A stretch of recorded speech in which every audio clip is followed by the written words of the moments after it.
What's up? We're here. We're doing an intro. We're back again. We're hanging out. This is my best friend, Joe. I like that. What's up, everybody? This is my best friend from high school, Dylan O'Keefe. We're going to talk to him a little bit about his business and what he's been doing with social media, and a little bit about our story, how we met. Sorry. Shut your mouth. Bitch. Shut your mouth. Shut your mouth.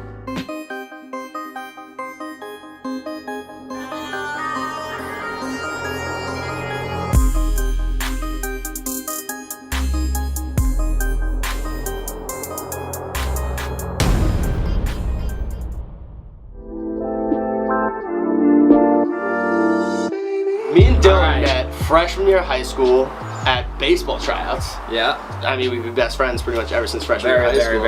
Very long time. Yeah, so yeah, we're not the typical best friends. He used to be a chubby redhead and I was just a skinny Italian kid. And look at this now. Look how handsome he The is. skinnier redhead and still an Italian guy. When we were in high school, Dylan always kind of... Yeah. It's safe to say he's not like a normal kid. He's... came out a little aggressive. No, it's true though. He's got like a, he's always had like a knack for comedy and performing. Yeah, he was always very into performing, but he never really acted on it early on in high school, kind of figured out how much he loved it later on, and then like really started doing it in college. So when he got out, this was like an outlet for him. I started a little something. It's called Big Elf Silent Disco. What it is a walking, dancing tour of New York City. It involves music. Everyone's wearing the Silent Disco headphones. I have a microphone so everyone could hear what I'm saying. We just travel around New York City. We hit a couple bars on the way sometimes, and it's a ton of fun. I would love to be an actor. I would love to do all that kind of stuff, be a stand-up, but like the grind and all of those kind of things, it's such a long time. And if you think about it, I just grinded 7 years to go get a physical therapy degree. Am I now gonna drop that like it's hot and then go do another 7 years grind to maybe become nothing or maybe become something successful? So all those things I talked about with my psychiatrist. And you have all those things swirling in your head, and then I was in Edinburgh at a theater festival and I actually did this exact thing. It was run by an Australian man who did this, and I went in very skeptical. I was like, I don't know what the hell this is. My mom was like, you're gonna love it.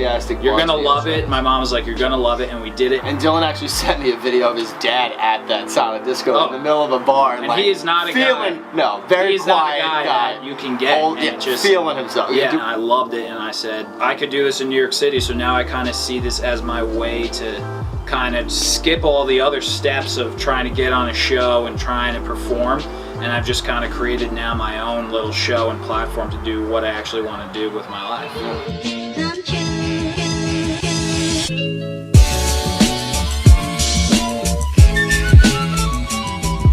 It gets people outside of their comfort zone because they're literally in their own little world. Like you don't you just don't feel like you're walking in public. Like you feel like you're literally in your own little world. It's a surreal feeling, and I hope that more people will come and join me on it, because I would love to do this full time and keep growing as we are growing. And this is kind of where I think like your use of social media sort of comes into play. Oh yeah. One, because the fact that social media is so cheap and the reach is so huge kind of forces you to be like, look in the mirror and be like, all right, if I'm not like doing everything I can on social media to spread my brand, then I'm like wasting my time. And it also gives you that platform to be yourself, and like what you've been doing lately, like you've been going and doing promo videos, like everything you've been doing is only possible because of social media. When I originally did it, I had no video proof of what was going to happen. And I probably reached out to like 250 people. People I knew from high school, people I barely knew, you. And some people were down and some people weren't, and it's just like, hey, I'm going to do this thing. You should come. Being able to put it on a platform where people can see it and say, you know, that's something that I really want to do too. Or, you know, they're tagging their friends and saying, we got to do this thing. Like, random people are doing that. And that's not something that I would have any power to do without social media. I hated social media. I was someone that was so against it. I never even had an Instagram. I reactivate my Facebook for the first time in like 6 years. I add like 200 people to some group. Big Elf Silent Disco, Ugly Sweater, Christmas Spectacular, Bar Crawl. I add them to the group. Ridiculous description. I'm like, yo, give me $25 and I'm gonna show you the best time of your life. Like, everyone read that? Trust me. Yeah. That's all I said. I said I've been like striked by God and Santa Claus himself. Another thing I think for you that's an advantage with social media, especially since your silent disco isn't just like you walking like around and people listening to music, it's like a full performance and you do a lot. So I think with social media you're able to like channel that part and focus on that with like any kind of promo you do skits or do like funny shit like your stories, like all that, like you could just use this promo and you can get that bug and it kind of helps you like do exactly what you're passionate about just to fuel your business. There are people that come up to me when I see them, I haven't seen them in a while, they're like, what is this thing you're doing? It's like so sick, like how do I get involved? And I haven't had like events ready to go, so now I have this Halloween one, October 27th, BigLSilenceDisco.com, and now I'm able to like use my sense of humor stories that maybe have nothing to do with the event itself, but I'm just like promoting myself in an original way that is just bringing attention to my page.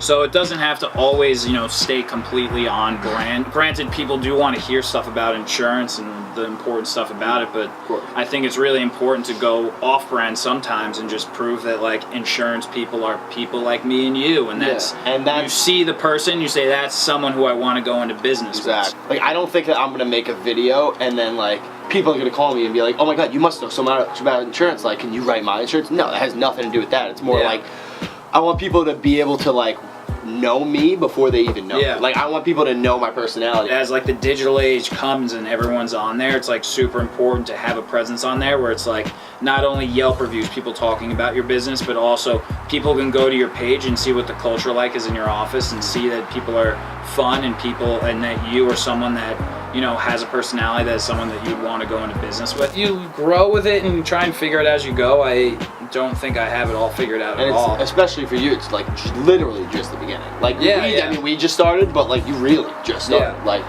it's nowhere near come to, you know, peak at all. No. It's steadily on the climb. That wraps up today's episode of Full Coverage with the handsome and hilarious Dylan O'Keefe. I hope you guys enjoyed it, and tune in next week for our newest vlog. That's money. That was money, honey. And by the way, I'm gonna send them a pic of like one of our first pics together on Facebook. They're gonna toss it in there. It's gonna be fire.